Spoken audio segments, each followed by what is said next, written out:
সকালে ঘুম থেকে উঠে মেয়েটার কাণ্ড দেখে আমি অবাক হয়ে গেলাম।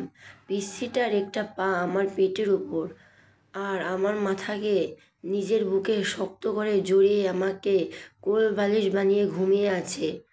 আমি পিচ্চিটার বাহু থেকে নিজেকে ছাড়ানোর চেষ্টা করছি, কিন্তু পিচ্চিটা আমাকে ছাড়ছেই না, আরও শক্ত করে আমাকে জড়িয়ে ধরেছে। তার মানে পিচ্চিটা এখন জেগেই আছে। আমি বললাম, এই পিচ্চি, আমাকে ছাড় বলছি। পিচ্চিটা আমাকে ছাড়ছেই না। আমি এবার জোর করে পিচ্চিটার থেকে ছুটে আসলাম। ফ্রেশ হয়ে রুমে এসে দেখি পিচ্চিটা নাই, হয়তো উঠে নিচে চলে গেছে। আমি রেডি হয়ে নিচে খাবার টেবিলে চলে আসলাম। সবাই একসাথে নাস্তা করছি। আব্বু বললেন, নিয়ান, তুই কোথাও বের হবি নাকি? জি আব্বু, বন্ধুদের সাথে একটু দেখা করতে যাব। বৌমাকে সাথে করে নিয়ে যা, একটা ভালো কলেজে ভর্তি করে দিস। আব্বু, তার ছেলের বরং ওকে ওর বাড়িতে পাঠিয়ে দাও। দিয়া ওর বাড়ি থেকে পড়াশোনা করুক। পিচ্চিটার হাসি মুখ মলিন হয়ে গেল। আম্মু বললেন, দিয়া এখন আমাদের বাড়ির বউ, আমাদের বাড়ি থেকেই পড়াশোনা করবে। তোকে যেটা বলছি তুই সেটা কর। আমি মুখ গোমড়া করে বললাম, আচ্ছা আব্বু। পিচ্চিটার মুখে হাসি ফুটে উঠল। আমি বাইক নিয়ে পিচ্চিটার জন্য বাইরে দাঁড়িয়ে আছি, কিন্তু এখনও আসছে না কেন? সেই কখন রেডি হতে গিয়েছে। কিছুক্ষণ পর পিচ্চিটা বেরিয়ে আসলো। আমি পিচ্চিটাকে দেখে হাঁ করে তাকিয়ে রইলাম। পিচ্চিটাকে সাদা একটা পরি লাগছে। পিচ্চিটা একটা সাদা জামা পরে বের হয়ে আসলো। ঠোঁটে লাল লিপস্টিক, চোখে গাঢ় করে কাজল। এক কথায় অসাধারণ লাগছে পিচ্চিটাকে। এভাবে তাকিয়ে আছো কেন? আমার লজ্জা লাগছে। পিচ্চিটার কথায় আমি ওর থেকে চোখ সরিয়ে নিলাম। যেভাবে সেজে আসছিস, বোঝা যাচ্ছে কোনো বিয়ে বাড়িতে যাচ্ছিস। বাহ রে, নিজের বরের সাথে আজ প্রথম কোথাও একসাথে বের হচ্ছি, একটু সাজবো না? এটাকে একটু সাজা বলে? আচ্ছা, তাড়াতাড়ি পেছনে ওঠ। পিচ্চিটা একটা লাফ দিয়ে বলল, ওয়াও, আমার বাইকে যাব? পিচ্চিটা হুট করে এসে আমার গালে একটা চুমু খেলো। এই পিচ্চি শয়তান্নি, আমাকে চুমু দিলি কেন? পিচ্চিটা আমার কথার উত্তর না দিয়ে বলল, জান, আমরা অনেক দিনের স্বপ্ন, আমার বর আমাকে বাইকের পেছনে নিয়ে ঘুরবে, সেই স্বপ্নটা আজ পূরণ হতে যাচ্ছে। তুই স্বপ্ন দেখ, আমি যাচ্ছি। এই বলে বাইকটা স্টার্ট দিলাম। এই না না, আমি উঠছি। পিচ্চিটা পেছনে উঠে বসতেই আমি বাইকটা ছেড়ে দিলাম। কিছুক্ষণ পর আমি বাইকটা একটা জায়গায় থামালাম।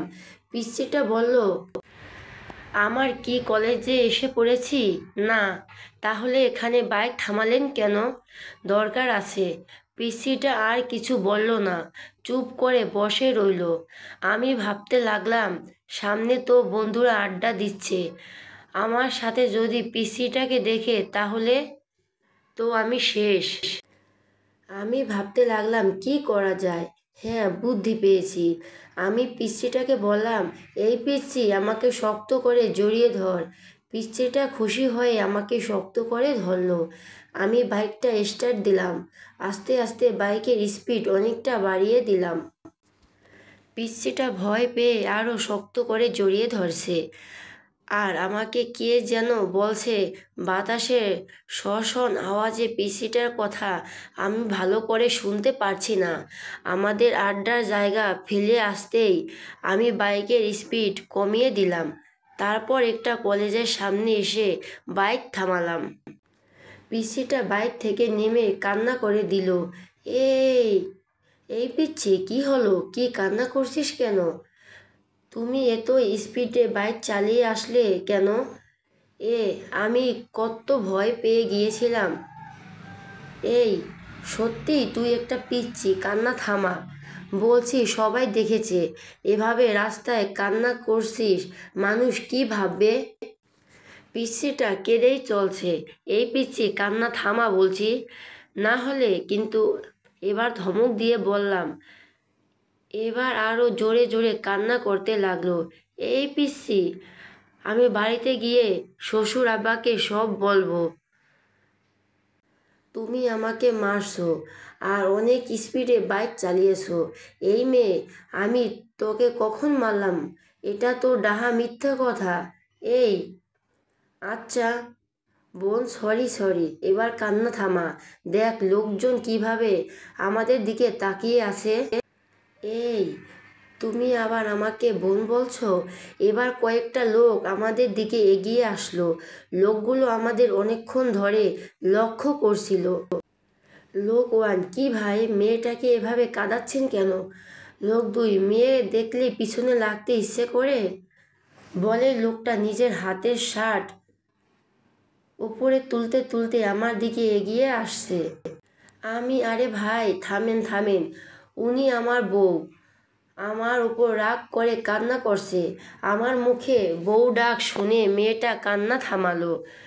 লোক তিন, আপু, উনি কি আপনার স্বামী? জি, উনি আমার স্বামী। লোকগুলো আমাকে সরি বলে চলে গেল। পিসিটাকে দেখলাম মাথা নিচু করে হাসছে। এই পিসি, হাসলেন কেন?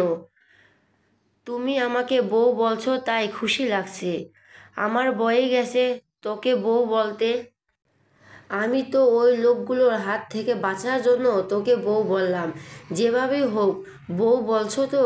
পিসিটাকে কলেজে ভর্তি করিয়ে আবার বাড়িতে ফিরছি। এবার বাইকটা আস্তে আস্তে চালাচ্ছি। কিছু দূর আগাতেই দেখলাম কয়েকজন লোক রাস্তার মাঝখানে দাঁড়িয়ে আছে। আরে এরা তো আমার বন্ধুরা। এখন আমি কি করি? সবাই আমার দিকে রাগী চোখে তাকিয়ে আছে। আমি বললাম, কি রে, তোরা এভাবে মাঝ রাস্তায় দাঁড়িয়ে আছিস কেন? সায়ান, এদিকে যাওয়ার সময় তোকে আমরা পিছন থেকে কত ডেকেছি, তুই শুনলি না কেন? রেগে, তোরা ডেকেছিলি, আমি হয়তো শুনতে পারি নাই। রিহান, কিরে মামা, পিছনে সুন্দরী মাইয়াটা কে? আমাকে চোখ টিপে বলল। আমি এতক্ষণ এটারই ভয় পাচ্ছিলাম। সায়ান, হ্যাঁ রে, মেয়েটা কে? আমি কিছু বলছি না দেখে পিচ্ছিটাই বলল, ওর বর। পিচ্ছিটাকে বলতে না দিয়ে আমি বললাম, ও আমার চাচাতো বোন। পিচ্ছিটা আমার কান্না শুরু করে দিল। এই, তুমি আমাকে আবার বোন বলছো? আমি বাড়িতে গিয়ে শ্বশুর আব্বাকে সব বলবো। নিজের বউকে বোন বলা হচ্ছে? আমার বন্ধুরা সবাই একসাথে বলে উঠল, বউ। সবাই অবাক হয়ে আমার দিকে তাকিয়ে রইল। ওরা আমাকে প্রশ্ন করতে যাবে তখনই আমি বললাম, বাড়ি থেকে ফিরে এসে সব বলছি। এই বলে বাইক স্টার্ট দিয়ে বাড়িতে চলে আসলাম। এই পিচ্ছি নাম, বাড়ি চলে এসেছি। পিচ্ছিটা বাইক থেকে নামতেই আমি বাইক আবার স্টার্ট দিলাম। পিচ্ছিটা বলল, বাসায় কবে ফিরবে? সেটা তোকে বলে যেতে হবে নাকি? বলেই বাইক চালিয়ে চলে আসলাম বন্ধুদের কাছে। বন্ধুদের সাথে আড্ডা দিতে দিতে কখন যে বিকাল 3টা বেজে গেল খেয়ালই করি নাই। বাসাতে ঢুকতেই দেখি আব্বু ড্রয়িং রুমে সোফাতে বসে আছেন। আমাকে দেখে আব্বু সোফা থেকে উঠে এসে আমার সামনে দাঁড়ালেন। তারপর বললেন, তোর কি কাণ্ডজ্ঞান বলতে কিছুই নেই? আব্বু, চুপ করো। ঘরে যে তোর একটা বউ আছে সেদিক কি খেয়াল আছে? মেয়েটা সে কখন থেকে না খেয়ে তোর জন্য বসে আছে, আর তুই সারাদিন বোকাডেদের মতো ঘুরে বেড়াচ্ছিস আর নিজের ফোনটাও অফ করে রাখছিস। আমি মাথা নিচু করে বললাম, ফোনে চার্জ ছিল না, তাই আপনি অফ হয়ে গেছে। আম্মু এসে বললেন, যা রুম থেকে বৌমাকে নিয়ে আয়। মেয়েটা সে কখন থেকে তোর জন্য অপেক্ষা করে বসে আছে। আমি রুমে ঢোকার আওয়াজ পেয়ে পিচ্ছিটা বেলকুনি থেকে দৌড়ে আমার কাছে এসে বলল, তুমি চলে এসেছো? ঠাস ঠাস পিচ্চিটা গালে হাত দিয়ে আমার দিকে প্রশ্নবোধক দৃষ্টিতে তাকিয়ে আছে।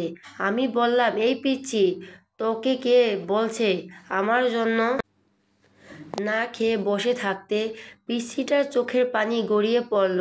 আমি আবার বললাম, আজ শুধু তোর জন্যই আব্বু জীবনে এই প্রথম বকেটে বলল। আমার ওপর বউয়ের অধিকার দেখানো হচ্ছে। তোকে আমি বউ হিসাবে মানি না, আর কোনোদিনও মানবও না।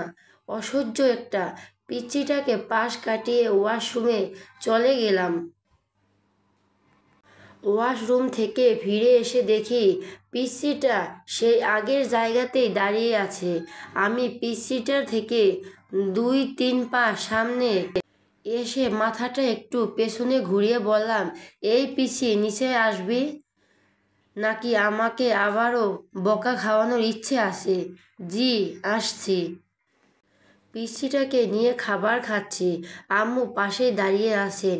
পিচ্চিকে দেখলাম খাবার না খেয়ে কি যেন একটা ভাবছে, আর খাবারগুলো হাত দিয়ে শুধু নাড়ছে।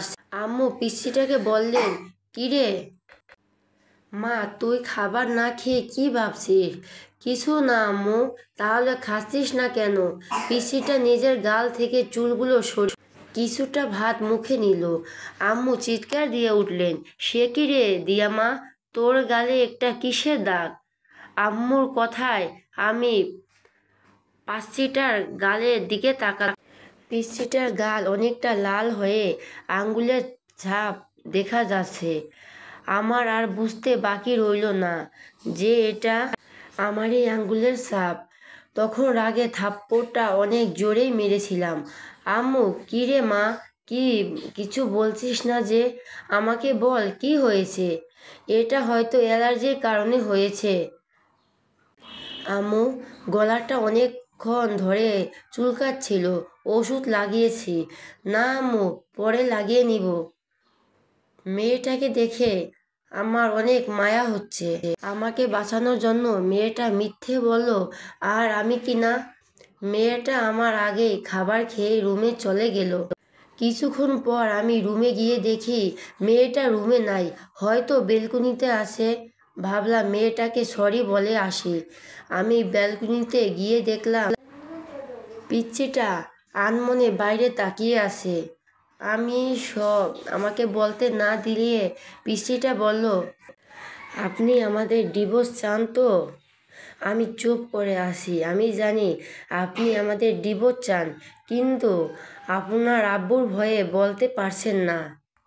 আর এই বিয়েটাও আপনার আব্বুর ভয়ে করছেন। আপনি চিন্তা করেন না, ডিভোর্স হওয়ার পরে আপনার আব্বুকে বলবো আমি নিজেই আপনাকে ছেড়ে চলে গেছি। বলবো আপনার কোনো দোষ নেই।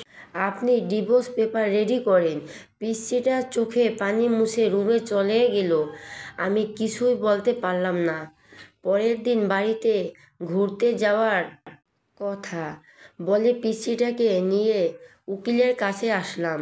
উকিলের কাছে আসার পর উকিল বলল, বিয়ের 6 মাস আগে ডিভোর্স দেওয়া সম্ভব না। তার মানে আমাদেরকে আরও 6 মাস একসাথে থাকতে হবে, তারপর ডিভোর্সের অ্যাপ্লাই করতে কোর্ট থেকে বেরিয়ে আসলাম। আজ আমি বাইক সাথে আনি নাই, তাই রিক্সা দিয়ে বাড়ি ফিরছিলাম। অনেকক্ষণ ধরে রিক্সাতে বসে আছি, কারো মুখে কোনো কথা নাই। দুজনেই চুপ করে আছি। দুজনের নীরবতা ভেঙে পিচ্চিটা বলল, আমার একটা কথা রাখবেন? বলো। আমরা যে কয়দিন একসাথে থাকবো সে কয়দিন আমরা স্বামী স্ত্রীদের মতো থাকতে পারি না? আমরা যে কয়টা দিন একসাথে থাকবো সে কয়টা দিন কি আমরা স্বামী স্ত্রীদের মতো থাকতে পারি না? মানে তুই কি বলতে চাইছিস? আরে আমি তোমার কাছে স্ত্রীর অধিকার চাই নাই। আমি বলছি আমার স্বামী স্ত্রীদের মতো ব্যবহার করতে পারি না। প্লিজ, আমরা এই শেষ ইচ্ছেটা রাখো। পিসিটা প্রায় কেঁদেই দিল। আচ্ছা ঠিক আছে, সত্যি? পিচ্চিটা আমার হাত হালকা জড়িয়ে ধরে বলল, থ্যাংক ইউ। রিক্সা এসে আমাদের বাড়ির তে দাঁড়ালো। ঘরে ঢুকে অবাক হয়ে গেলাম। চাচা, চাচি, শিহাব আরও অনেকেই আমাদের ড্রয়িং রুমে বসে আছে।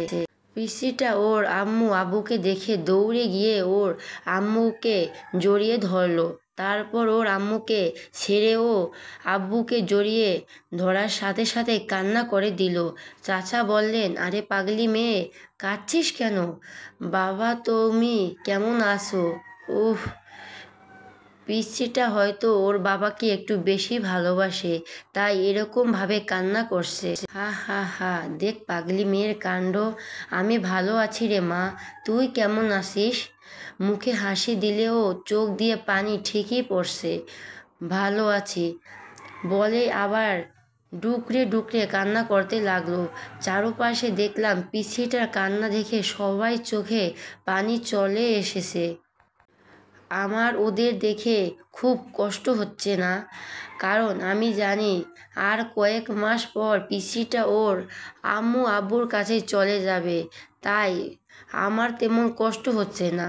চাচা পিসিটার মাথায় হাত বুলিয়ে দিচ্ছে আর সান্ত্বনা দিচ্ছে। এবার পিসিটাকে নিজের থেকে ছাড়িয়ে কপালে একটা চুমো খেলেন। পিসিটা এবার কিছুটা শান্ত হলো। আম্মু আমাকে ইশারাকে বললেন চাচা চাচিকে সালাম করতে।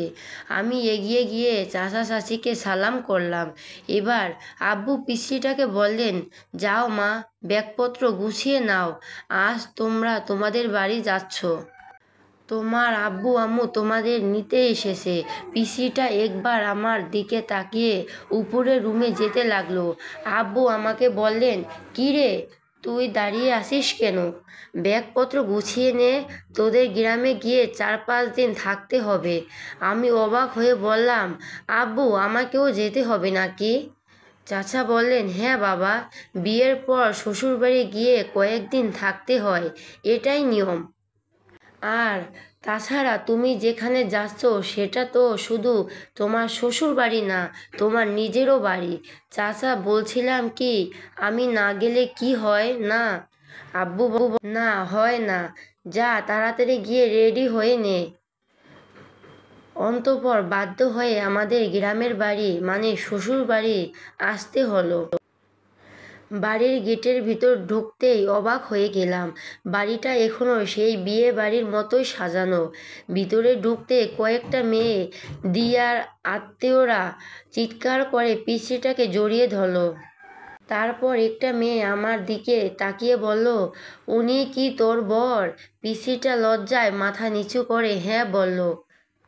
অন্য আরেকটা মেয়ে বলল, ও মাই গড দিয়া, তোর বরটা কত হ্যান্ডসাম রে, আমি তো প্রথম দেখেই প্রেমে পড়ে গেছি। পিসিটা রেগে বলল, এই ফারিয়া, তুই কিন্তু ভুলে যাস না ও আমার বর। হি হি হি, রাগ করিস কেন? আমি তো দুলাভাইয়ের সাথে মজা করলাম। আমি বুঝতে পারলাম মেয়েগুলো পিসিটার মতোই একেবারে শয়তানের হাড্ডি। আমি বললাম, আপনাদের কাউকেই তো চিনলাম না। পিসিটা বলল, ওরা আমার বান্ধবী। ও চাচা ডেকে বললেন, কী রে, তোরা এখনও দাঁড়িয়ে আসিস? দিয়ামা, জামাই বাবাজিকে নিয়ে রুমে গিয়ে ফ্রেশ হয়ে নে। পিসিটার সাথে রুমে আসলাম। রুমে এসেই সরিয়ে এলিয়ে দিলাম বিছানায়।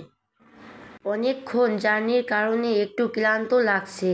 পিসিটা আমার সামনে এসে দাঁড়িয়ে বলল, তুমি আগে ফ্রেশ হবে নাকি আমি আগে ফ্রেশ হয়ে নিব? তুই যা, আমি তোর পরে ফ্রেশ হয়ে নিব। পিসিটাকে দেখলাম রাগী চোখে আমার দিকে তাকিয়ে আছে। কি হলো, এভাবে তাকিয়ে আসিস কেন? আমাদের মধ্যে কি কথা হয়েছিল? কি তুমি আমাকে কথা দিয়েছিলে না আমরা যে কয়টা দিন একসাথে থাকবো সে কয়টা দিন স্বামী স্ত্রীদের মতো থাকবো? তাহলে তুমি আমাকে এখনও তুই তুই করে ডাকছো কেন? তুমি আমাকে পিসি ডাকতে না পারো তাতে আমার কোনো সমস্যা নাই, কিন্তু এই তুই তুই করে ডাকবে না। আমার কেন জানি তোমার মুখে তুই ডাকটা সহ্য হয় না। ওকে, চেষ্টা করব। চেষ্টা করবা মানে? আচ্ছা রে বাবা, তুমি করে ডাকবো, খুশি? অনেক খুশি। পিচ্চি শয়তানি একটা, পিসিটা একটা হাসি দিয়ে বাথরুমে চলে গেল। কিছুক্ষণ পর পিসিটা গোসল করে বেরিয়ে আসলো। আমি হাঁ করে পিসিটার দিকে তাকিয়ে রইলাম। পিসিটা লজ্জা পেয়ে আমাকে বলল, কি দেখছে? পিসিটা লজ্জা পেয়ে আমাকে বলল, কি দেখছেন? আমি এবার হাসিতে ফেটে পড়লাম। কেন হাসছি বুঝতে পারছি না তো। দাঁড়ান, আগে একটু হেসে নেই, তারপর বলছি। পিসিটা একটা শাড়ি পরে বের হয়ে আসছে বললেই ভুল হবে, বলতে হবে পেঁচিয়ে আসছে। কোথাও শাড়িটা মাথা, কোথাও শাড়ির আঁচল, কোথায় ঠিক ঠিকানা নাই। এমনভাবে পরে আসছে মনে হচ্ছে এখনই খুলে পড়ে যাবে। পিসিটা যে কোনো শাড়ির কুচি দেওয়া হয় সেখানটায় হাত দিয়ে ধরে দাঁড়িয়ে আছে। পিসিটার পেট দেখা যাচ্ছে, তাই লজ্জায় লাল হয়ে আমার সামনে দাঁড়িয়ে আছে। এটা কি পরছো? বলেই হাসতে হাসতে আবার বিছানায় গড়াগড়ি খেতে লাগলাম। তুমি খুব খারাপ, দেখছো আমি শাড়ি পরতে পারছি না, আর তুমি দাঁত খেলিয়ে হাসছো। সেখানে দাঁড়িয়েই কান্না করতে লাগলো। হা হা, সরি, আমাকে দে, আমি ঠিক করে দিচ্ছি। সত্যি তুমি আমাকে পরিয়ে দিবে? লজ্জায় লাল হয়ে বলল। আমার কি যে লজ্জা লাগছে, আবার খুশিও হচ্ছি। সত্যি তুমি আমাকে পরিয়ে দিবে? লজ্জায় লাল হয়ে বলল। আমার কি যে লজ্জা লাগছে, আবার খুশিও হচ্ছে। না, আমি শুধু ঠিক করে দিব। এদিকে আয়। আবার তুই করে ডাকছো? আচ্ছা ঠিক আছে, এদিকে আসো। পিসিটা একটা হাসি দিয়ে আমার কাছে এগিয়ে আসলো। আমি প্রথমে পিসিটার আঁচল ঠিক করলাম। পিসিটার শরীরে আমার হাত লাগতেই পিচ্ছি কেঁপে উঠল। তারপর পেটের নাভিসহ কিছুটা অংশ বেরিয়ে এসেছিল। সে জায়গায় শাড়ি দিয়ে ঢাকতে গিয়ে আমার হাত লেগে গেল ওর পেটে। পিসিটা চিটকে আমার থেকে সরে পিছনে গেল। আমি বললাম, কি হলো? এভাবে পিছিয়ে গেলে কেন? কিছু না বলে পিসিটা আবার আমার দিকে এগিয়ে আসলো। আমি এবার পিসিটার যে জায়গায় হাত দিয়ে ধরে রেখেছি সেটা ওর হাত থেকে নিলাম। আমি ওর হাত থেকে নিয়ে শাড়িটার কুচি দিতে লাগলাম। কুচি দিয়ে যেই ওর নাভির নিচে গুজতে যাব তখনই পিসিটা আমার হাত ধরে ফেলল। এটা আমাকে দাও, আমি পারবো। আমি আর কিছু না বলে ওর হাতে কুচিটা ধরিয়ে দিলাম। পিসিটা কুচি হাতে নিয়ে বাথরুমে ঢুকে গেল। কিছুক্ষণ পর পিসিটা বাথরুম থেকে শাড়িটা ঠিক করে বেরিয়ে আসলো। পিসিটার চোখ দুটো লাল হয়ে অনেক ফুলে আছে। সরি, তোমার চোখ মুখ এরকম লাগছে কেন? তুমি কি কান্না করছিলে নাকি? কি বলো কি? আমি কান্না করতে যাব কেন? ওহ আচ্ছা, এতক্ষণ পিচ্ছিটাকে আমি ভালো করে খেয়াল করি নাই। এখন চোখ পড়তেই আমি হাঁ করে তাকিয়ে রইলাম। পিচ্ছিটাকে শাড়িতে এত সুন্দর মানিয়েছে যে আমি লিখে বোঝাতে পারবো না। কালো শাড়ির কালো চুলগুলো ছেড়ে আসছে পিচ্ছিটা। একদম মায়াবতী লাগছে পিচ্ছিটাকে। পিচ্ছিটা আমার তাকানো দেখে লজ্জা পেল। কি দেখছো? তোমাকে খুব সুন্দর লাগছে। এই কথা বলতে গিয়েও কিছু একটা ভেবে আটকে গেলাম। নিজেই নিজেকে বলতে লাগলাম, আমি এসব কি ভাবছি? ও তো একটা পিচ্চি মেয়ে, ও তো আমার চাচাতো বোন। আমি তো কোনো দিনও ওকে বউ হিসাবে মেনে নিতে পারবো না। তাহলে কেন আমি ওর দিকে এরকমভাবে তাকিয়ে আছি? পিচ্চিটা আবার বলল, কি হলো, কি ভাবছো? কিছু না বলেই আমি বাথরুমে ঢুকে গেলাম। শাওয়ার সেরে অনেকক্ষণ গোসল করলাম। গোসল শেষে মনে হলো শিট, আমি তো টাওয়াল সাথে আনি নাই। পরনে যে কাপড়গুলো নিয়ে বাথরুমে ঢুকেছিলাম সেগুলো ভিজিয়ে ফেলছি। এখন আমি বাথরুম থেকে বের হই কিভাবে? বাথরুমের দরজা কিছুটা ফাঁক করে দেখলাম পিসিটা কোথাও আছে। পিসিটাকে দেখলাম আয়নাতে চুল আঁচড়াচ্ছে। আমি শুধু মুখটা বের করে বললাম, এই মেয়ে হঠাৎ আমার আওয়াজে পিচ্চিটা চমকে উঠল। কে কে? পিচ্চিটা ভয়ে ভয়ে রুমের চারদিকে তাকিয়ে খুঁজতে লাগলো। এই পিচ্চি, আমি বাথরুমের দরজাতে দেখ। পিচ্চিটা আমাকে দেখে নিজের বুকে থুথু দিল। আহ, তুমি? আমি তো ভয় পেয়ে গিয়েছিলাম। তুমি সত্যি পিচ্চি? একটুকুতে ভয় পেয়ে যাও? তুমি এভাবে দরজাতে মুখ বের করে দাঁড়িয়ে আছো কেন? আমি এবার অসহায় হয়ে বললাম, আমার টাওয়ালটা দাও প্লিজ। পিচ্চিটা একটা হাসি দিয়ে ব্যাগ থেকে টাওয়াল বের করে আমার হাতে এনে দিল। থ্যাংক ইউ বলেই টাচ করে দরজাটা লাগিয়ে দিলাম। তারপর আরও 3 দিন এ বাড়িতে থেকে আমাদের বাড়িতে চলে আসলাম। বাড়িতে আসার পরের দিন থেকে পিচ্চিটা কলেজে যেতে শুরু করলো। পিচ্চিটাকে প্রতিদিন সকালে ওর কলেজে দিয়ে আমি আমার ভার্সিটিতে চলে যাই। আবার আসার সময় সাথে করে বাড়িতে নিয়ে আসি। এখন পিচ্চিটার সাথে স্বাভাবিকভাবেই কথাবার্তা বলি। আজকে সকালে একটু বেশি ঘুম পাচ্ছে। পিচ্চিটা সে কখন থেকে আমাকে ডাকছে, কিন্তু আমি ঘুমের চোখেই খুলতেই পারছি না। পিচ্চিটা অনেকক্ষণ ধরে আমাকে ডাকতে ডাকতে হাঁপিয়ে গেল। এবার পিচ্চিটা রেগে বলল, তুমি উঠবে নাকি আমি আব্বুকে ডেকে নিয়ে আসবো? বলে পিচ্চিটা রুম থেকে বেরিয়ে যেতে লাগলো।